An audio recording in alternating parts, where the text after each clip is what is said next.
Hi everyone, welcome back to Bible in a Year. My name is Natalie and we are going to start reading the Bible cover to cover beginning January 1st, 2023 and read all the way through until December 31st, 2023. I am starting this channel early so that people have a chance to find us, and I'd like to welcome everybody. So in yesterday's video, I did two of them. It was Miracles Big and Small, part one and part two. And in part two, I talked about a story in the Bible where Peter walks out into the water and because of his faith and distractions and everything, he takes his eyes off of Jesus. And I got to thinking about it and thought, well, gosh, not everybody knows that story. So why don't we talk about it today? I'm going to be reading out of Matthew 14, and it's verse 22 through 33. This, just to set it up, this is right after Jesus feeds the 5,000, I believe with the 5 loaves and 2 fish. So if you're familiar with that story, this is immediately right after. And if you're not, maybe we can talk about that one on another day. Anyways, Matthew 14, 22 through 33. Immediately, Jesus made the disciples get into the boat and go ahead of him to the other side, while he sent the multitudes away. After he had sent the multitudes away, he went up into the mountain by himself to pray. When evening had come, he was there alone. But the boat was now in the middle of the sea, distressed by the waves, for the wind was contrary. In the 4th watch of the night, Jesus came to them, walking on the sea. When the disciples saw him walking on the sea, they were troubled, saying, "It's a ghost!" And they cried out for fear. But immediately Jesus spoke to them, saying, "Cheer up! It is I. Don't be afraid." Peter answered him and said, "Lord, if it is you, command me to come to you on the waters." And he said, "Come." Peter stepped down from the boat and walked on the waters to come to Jesus. But when he saw that the wind was strong, he was afraid, and beginning to sink, he cried out, saying, "Lord, save me." And immediately Jesus stretched out his hand, took hold of him, and said, "You of little faith, why did you doubt?" When they got up into the boat, the wind ceased. Those who were on the boat came and worshipped him, saying, "You are truly the Son of God." So that's the story of Peter stepping out into the ocean. Those of us who have been Christians for a while, we grew up hearing the story over and over and over again in Sunday school or, our children's Bibles. And it tends to be a story just read over. And yeah, Peter stepped into the water. What are you doing? Oh, they thought he was a ghost. And, I think the deeper meaning sometimes gets completely overlooked. One of which, Jesus came to them. There's a reason why we don't have wood boats anymore. They are not safe. They break under pressure from the sea and the wind. They can capsize. These guys were in a wood boat, very fragile, and with it is this wind that is tossing them and going back and forth. And they're probably, I would imagine, they're very experienced because they're fishermen, and I would imagine that they are just trying to keep the boat.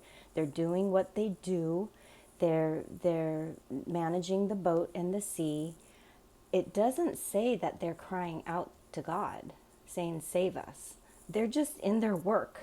They're just in their work, doing their thing. While Jesus is up on the mountain praying, they're just doing their thing. And Jesus sees the boat that it's tossing in the wind. The wind is contrary, meaning going against itself.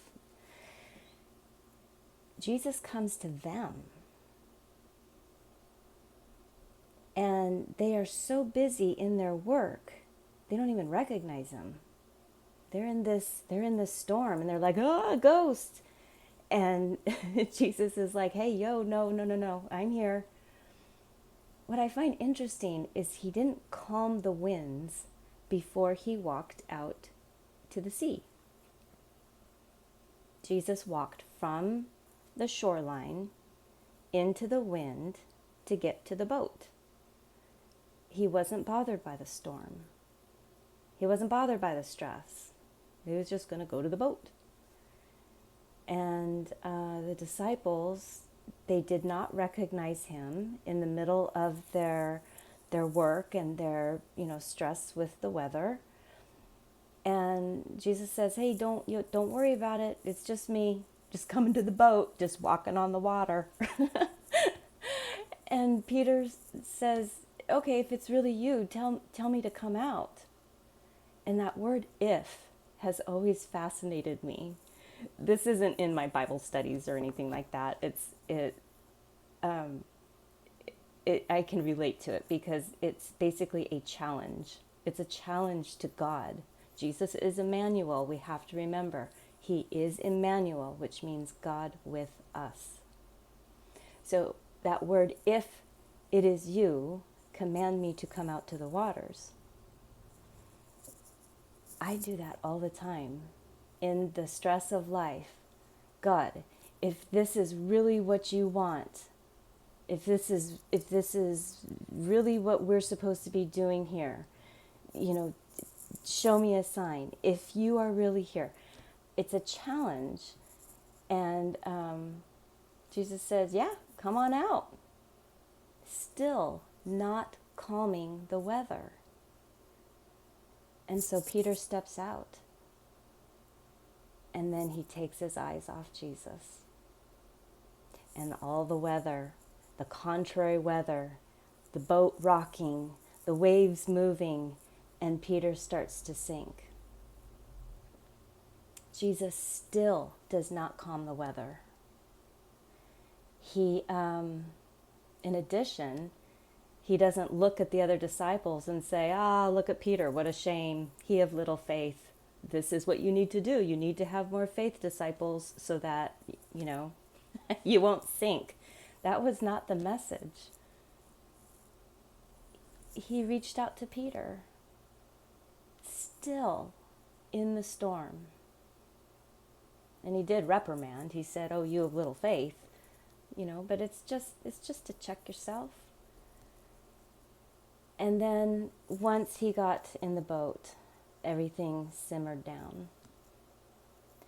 So this is much deeper. This is a much deeper story than Peter walking on the water and sinking and God saving him.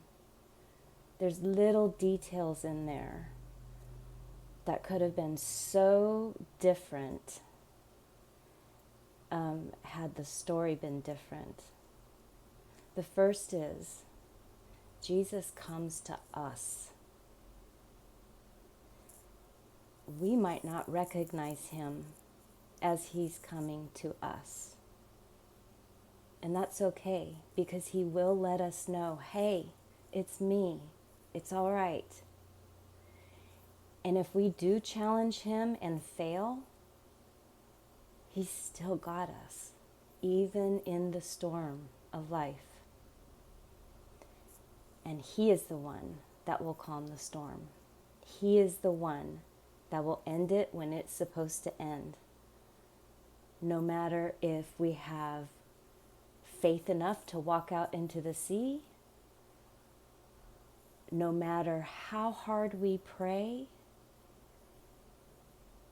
no matter how devoted we are to God in the situation, We can't change it. Only He's going to change it when He's ready. And He's not afraid of any of it. So, yeah, that's the story. I hope you have a wonderful day. And we're going to see you tomorrow. Bye.